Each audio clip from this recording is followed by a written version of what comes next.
right, today we have with us Judy Brunty. She's one of our favorite patrons, and she's going to share a couple of her weird experiences with us for our scary story, The 5 Fridays of Halloween.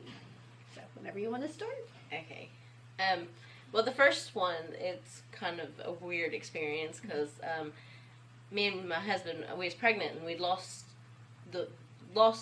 one before we had our son, and well, when we lost it, I had a dream that his mom, which I'd never known Dave's mom before, she'd passed away before I met Dave, because when we met at Walmart, I'd never met his mom. But in my dream, she came to me and said, "I'll take care of your baby if you take care of mine." And I woke up crying from this dream. And I told my husband, I said, "That's a crazy dream because Rita's the youngest. She would be the baby." And here, he was actually her baby. And I said, so that makes me feel like it really was her. Because I've never met her either. So, I mean...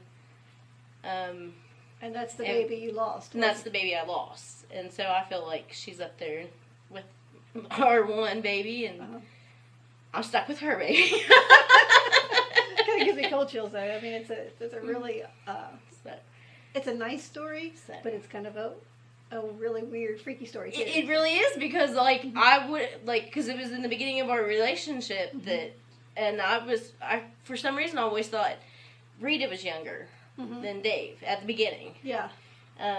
Before, like, so I was really in my head, because I even told him that. I said that, and he said, "No, I'm younger than Rita." And see, that gives a lot more, like, validity to the story, That's too. why I thought, because I was like, because that's why I feel like, I mean, it was a real experience. Yeah. Yeah. So, because I was like, oh, that's crazy. And, so, yes. That's a good one.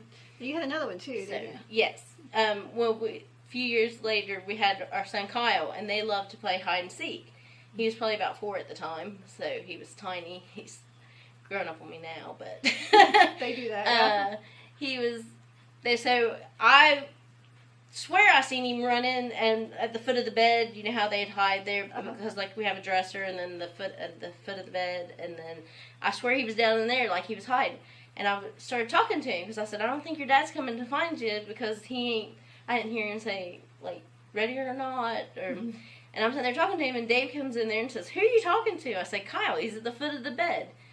And he said, "No, he's been in the living room with me the whole time." I thought he was lying to me. I got up and looked. I would have swore Kyle would have been down there, because I swear there was a little boy that ran in there. I was just sitting there watching TV, and I sat there and thought that I would have swore he was in there. And Dave came in there and says, "Who are you talking to?" Did anything like it ever happen again, or was that the only time? No, that was the only time. Once is enough. Yes.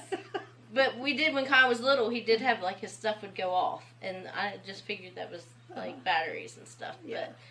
But since... Did he ever have an imaginary friend? No.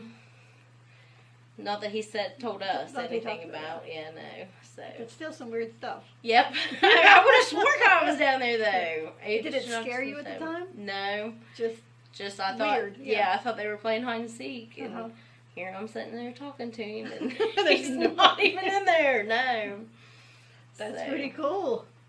So that's all the crazy stories. Well, thank you for sharing. We really appreciate it. I enjoyed it, and I'm sure everyone else will too. Alrighty, thanks for having me.